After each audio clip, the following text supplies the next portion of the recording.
Hello बच्चों, let's read this question and the question says that if one zero of the polynomial fx is equal to k square plus 4 into x square plus 13x plus 4k is reciprocal of the other, then k is equal to, now let's see the options. Option A 2, option B -2, option C 1 and option D -1।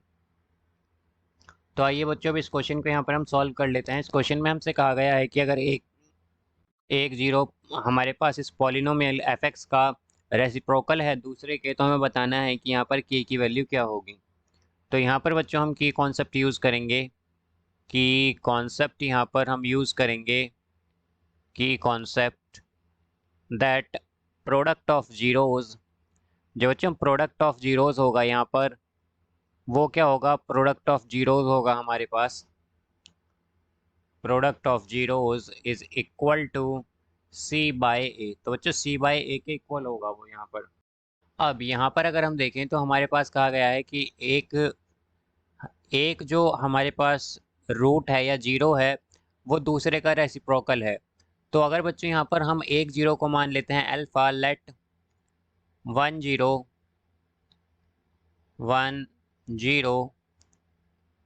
Of the polynomial B alpha.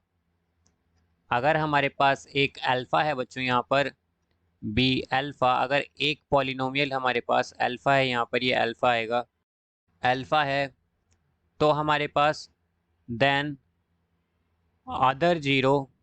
तो बच्चों other zero जो होगा polynomial का of the polynomial B 1/अल्फ़ा, तो दूसरा zero क्या हो जाएगा बच्चों, हमारे पास 1/अल्फ़ा हो जाएगा। बिकॉज हम जानते हैं यहाँ पर कहा गया है हमसे कि एक जो जीरो है वो दूसरे का रेसिप्रोकल है। अब यहाँ पर अगर हम देखें तो प्रोडक्ट ऑफ जीरोस क्या होगा, यहाँ पर हमारे पास ये हो जाएगा अल्फ़ा इंटू 1/अल्फ़ा, और जो कि इक्वल होता है सी बाय ए के। तो बच्चों यहाँ सी क्या है हमारे पास, सी हम जानते हैं कि कांस्टेंट टर्म होती है, तो कांस्टेंट टर्म क्या है यहाँ पर 4k, और ए जो होता है बच्चों यहाँ पर ए होता है हमारे पास कोफिशिएंट ऑफ एक्स स्क्वायर। तो एक्स स्क्वायर का कोफिशिएंट यहाँ पर है बच्चों हमारे पास k² + 4। तो यहाँ पर बच्चों अल्फ़ा इंटू अल्फ़ा कैंसिल होगा और हमारे पास ये आ जाएगा k² + 4 is equal to 4k, या फिर इसे हम लिख सकते हैं k² - 4k + 4 is equal to 0।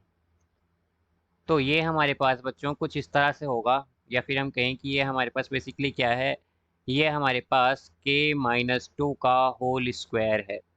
Because k-2 का होल स्क्वायर हमारे पास क्या होगा, वो होगा k² - 4k + 4। तो यहाँ से हमारे पास क्या आएगा, k-2 0 के इक्वल आएगा, या फिर हम कह सकते हैं कि k 2 के इक्वल आएगा। तो k की वैल्यू क्या होगी हमारे पास बच्चों यहाँ, तो k की वैल्यू बच्चों यहाँ पर हमारे पास 2 होगी, यानी कि इसका करेक्ट आंसर होगा हमारे पास option A, k = 2। I hope you understood it well. Best of luck. Thank you.